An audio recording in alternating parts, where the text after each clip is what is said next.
Matías es ingeniero industrial de la Universidad de Buenos Aires y referente del vector de movilidad eléctrica de la UBA.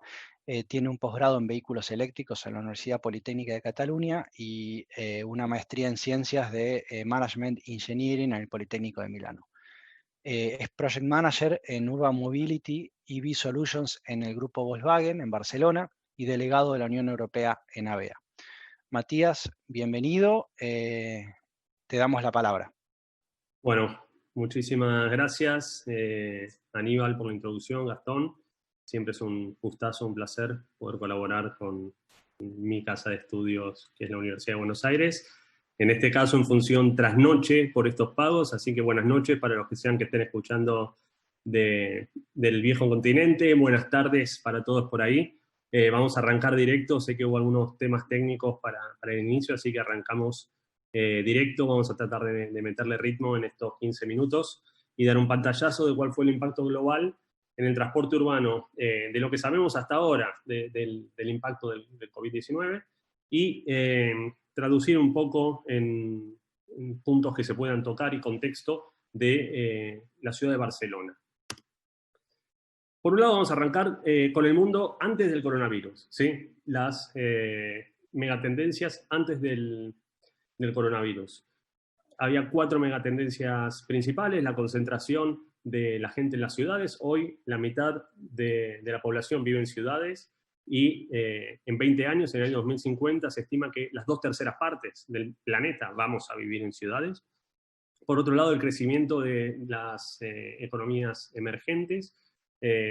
Solamente para dar un número, de los 100 millones de vehículos, de autos que se venden en el mundo, 30 millones se destinan a China, cuando 12 millones van para Estados Unidos. Por otro lado, hablar del calentamiento global, ¿sí? Se firmó el Acuerdo de París, donde tenemos el objetivo de bajar 2 grados la media global. Argentina se comprometió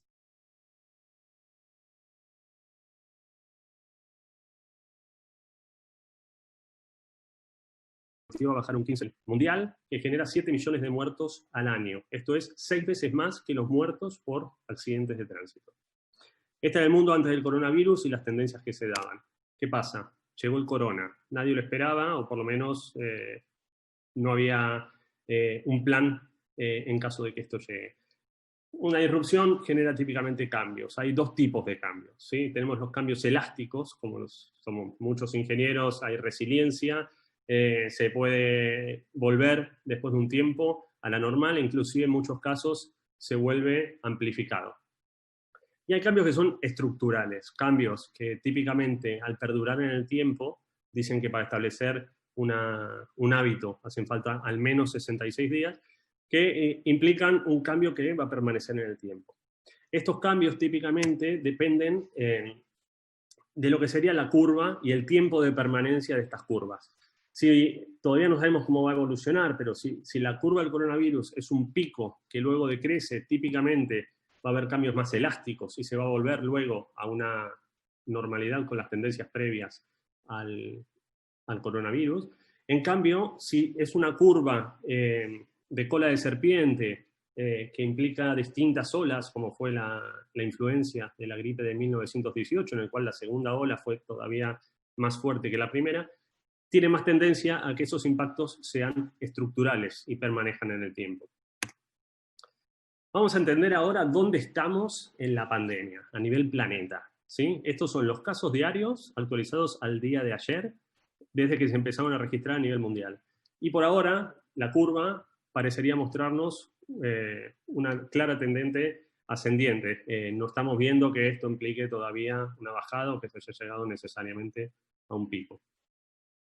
Con lo cual, todas las conclusiones que hablemos ahora a nivel de impactos elásticos o impactos estructurales van a ser siempre dentro de este marco de referencia y siempre se podrán discutir. Es algo que estamos en el medio del baile de alguna forma. Todavía no vamos a saber realmente qué es lo que taxativamente va a permanecer o no. Podemos hacer algunas assumptions, algunas premisas en base a lo que sabemos de cómo se comportan los cambios en la historia. Por otro lado, vamos a ver ahora cómo está la curva de la pandemia en Argentina y cómo está en España, ¿sí? La curva de España presentó un pico mundialmente conocido, junto con la de Italia, muy drástico, muy alto al inicio, hubo una bajada muy fuerte, y ahora estamos, hace muy pocos días, en una segunda ola de rebrotes, que están viendo cómo se controlan con mayor o menor efectividad. Por otro lado, Argentina está siguiendo una curva ascendente, gradual, bastante más lenta, pero con una tendencia constante de crecimiento. Para entender la movilidad ahora tenemos que entender el por qué nos movemos, ¿sí? Entonces, aquí tenemos un estudio de McKinsey, donde básicamente analiza para el caso del transporte público, pero este caso aplica también para el vehículo privado, por qué nos estamos moviendo. Prácticamente las 2/3 partes del tiempo que pasamos en transporte público nos estamos desplazando para educación o para ir al trabajo. Y el resto, esa tercera parte, típicamente son desplazamientos de ocio. Entonces, esto no aplica necesariamente al transporte público únicamente, sino que se puede también extrapolar a lo que sería el transporte privado. Solamente como un dato, pasamos 55 horas en nuestro vehículo privado en embotellamientos de tránsito. Dentro de estos motivos de por qué nos movemos, vamos a profundizar un poco más para entender realmente cómo se van a dar los cambios. Por un lado, están los desplazamientos de ocio, los desplazamientos de trabajo y los de educación. Si analizamos el detalle de cada uno de estos, sí que podemos empezar a identificar tendencias de cambios que van a ser estructurales. En el caso del trabajo, y puntualmente la oficina, porque fábricas o negocios van a seguir necesitando de estos desplazamientos presenciales, pero concretamente con la oficina, el impacto del home office, del teletrabajo, claramente va a marcar un cierto nivel de cambio estructural. Con el tema de la educación, típicamente la educación primaria y secundaria, bueno, obviamente van a tener cambios elásticos al momento del confinamiento, pero luego van a volver a esa educación más típicamente presencial. Las universidades sí que se están empezando a adaptar de una forma mucho más fuerte en lo que sería la educación a distancia o la educación remota. Y respecto de las actividades de ocio, bueno, las compras online, el e-commerce está teniendo un impacto masivo. Esto no va a impactar únicamente la forma en que nos movemos las personas, sino también la forma en que movemos las cosas, ¿sí? Probablemente se aceleren todos los desarrollos de pods de transporte, vehículos de distribución de mercancías eléctricas urbanas, etc. Entonces, estos cambios sí que van a tener un impacto específico en largo plazo. Por otro lado, vamos a empezar a analizar ahora cuáles son los modos de transporte y cómo se van a ver afectados cada uno de estos.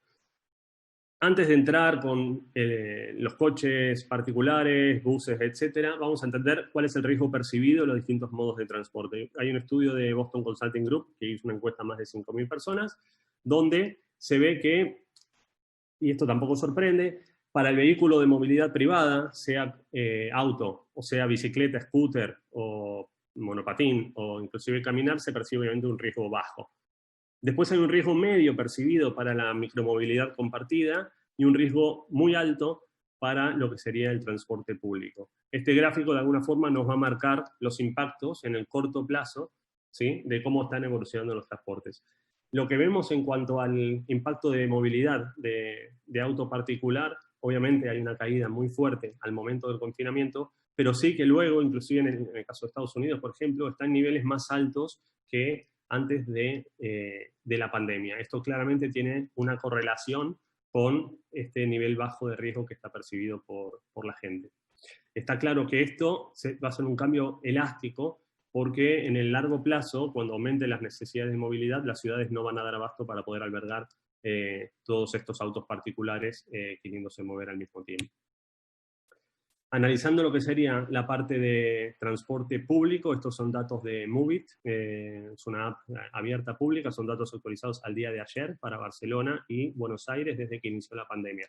Lo que vemos es, bueno, como Buenos Aires sí que se mantuvo en niveles bajos y Barcelona actualmente está solamente un 30% por debajo de lo que eran niveles prepandemia. Sí que se ve una caída abrupta, pero después, a medida que se van relajando las restricciones de confinamiento, vuelve a subir. El transporte público va a seguir siendo un transporte vital, necesario e imprescindible para el movimiento de las ciudades. O sea, estos análisis o algunos artículos que dicen, ¿va a matar el transporte público en la pandemia de coronavirus? Claramente no, porque el volumen de gente que mueve el transporte público no puede ser absorbido hoy por ninguno de los otros soportes o modos de transporte que disponemos en las ciudades.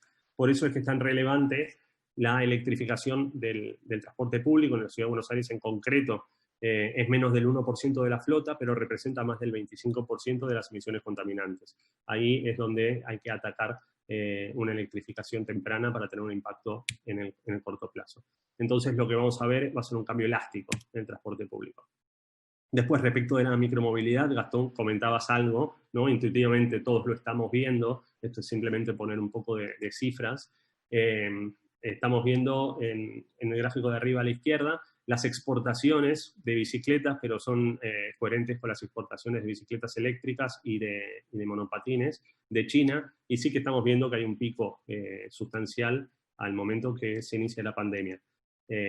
Esto también tiene una correlación porque habíamos visto que tanto la micromovilidad privada, que es con un riesgo percibido muy bajo, como la micromovilidad compartida con un riesgo medio, tienen una alta aceptación por la gente. Esta era una tendencia que ya se estaba dando, la micromovilidad, por temas de que los millennials no quieren tener coches, por ratios de utilización del auto, que el auto está un 96% del tiempo parado, y por costes, pero claramente esto está acelerando este modo de transporte. En el caso concreto de Barcelona, se duplicaron los usuarios del Bicing, que sería el servicio de bicicletas compartidas, apenas se salió del confinamiento, y las ciudades están reaccionando con esto. En el caso de Barcelona, por ejemplo, se ampliaron las bicisendas, los carriles bici, en 70 kilómetros, y esta tendencia se da en las distintas ciudades europeas. Así que lo que vemos en micromovilidad sí es un cambio que se va a dar a nivel estructural. Y ahora, para finalizar, vamos a ver también cómo van a cambiar las ciudades, que es la contracara, ¿no? La infraestructura urbana es la contracara de estos modos de transporte.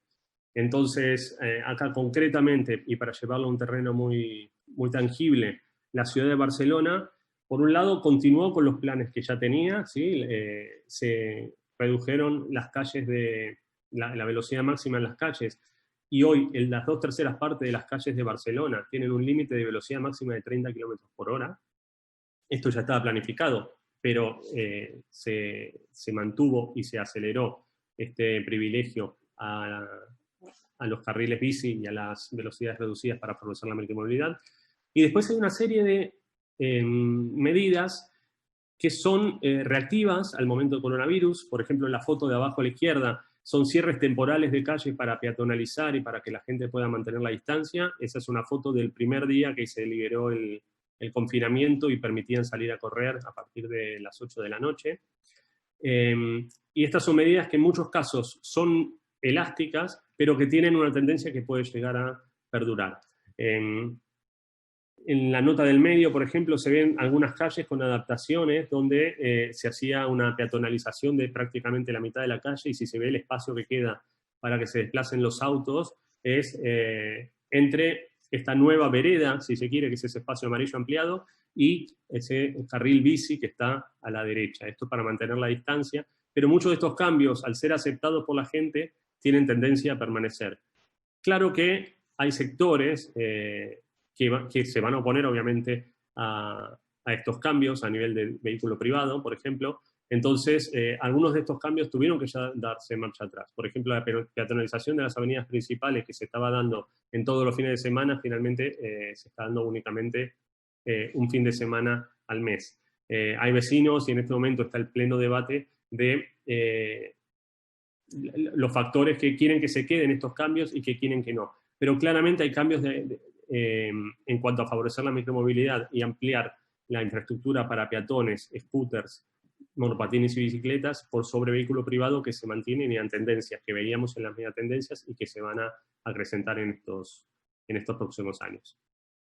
Eso sería, bueno, un poco el pantallazo. Creo que hay consultas, Gastón, o preguntas. Te paso la palabra y decime cómo viene ahí. Muchas gracias, Matías. Muy buena la presentación. Si tienen consultas, por favor, les pedimos que las vayan ingresando al chat La primera que tenemos es de Sebastián. Está preguntando si se sigue aplicando lo de las supermanzanas en Barcelona. Sí, las supermanzanas de Barcelona se hicieron como un experimento, se aplicaron, siguen estando, no se levantaron, son un caso único. Y claramente, ahí para el que no lo sepa en qué consistían las supermanzanas, básicamente era como juntar, como si fuesen 4 cuadras, ¿sí? 4 manzanas, y la cruz central dejarla únicamente para los residentes de esa zona, con limitaciones de velocidad máxima, obviamente para entrar y salir de los parkings, y favoreciendo un espacio donde los chicos pueden jugar en la calle, se puede circular en bicicleta, se reduce el ruido. Ese es un experimento que, bueno, sí, es un caso de Barcelona que se está empezando inclusive a replicar en algunas otras ciudades. Bien, ¿alguna consulta más? Tenemos un comentario de Pablo. Dice, lo que va a ser tendencia es la actividad barrial y de cercanía, con lo cual se entiende que la gente se mueva menos para comprar, lo que generará un consumo más responsable y a largo plazo las pequeñas y medianas empresas no especializadas optarán por la contratación de personal de cercanía y con eso menos personas viajando largas distancias. Bien, Carlos pregunta, ¿qué medidas se tomaron en Barcelona con el transporte público? ¿Hay limitaciones con buses y metro? Sí, hubo limitaciones y control de aforo en los primeros días de desconfinamiento. Básicamente, cuando la estación llegaba a un cierto cupo de llenado, había gente que cortaba el ingreso y no se podía entrar a las estaciones. Y después, en cuanto a los buses, por ejemplo, el chofer quedó completamente separado con un material plástico, básicamente, para aislarlo, y se habilitaron las puertas centrales para entrar y salir, pero sin que tenga que pasar por el lado del chofer. Y lo mismo con los taxis, la mayoría de los taxis implementó también un vinilo plástico para separar al taxista de los pasajeros. Bien, perfecto. Bueno, muchísimas gracias.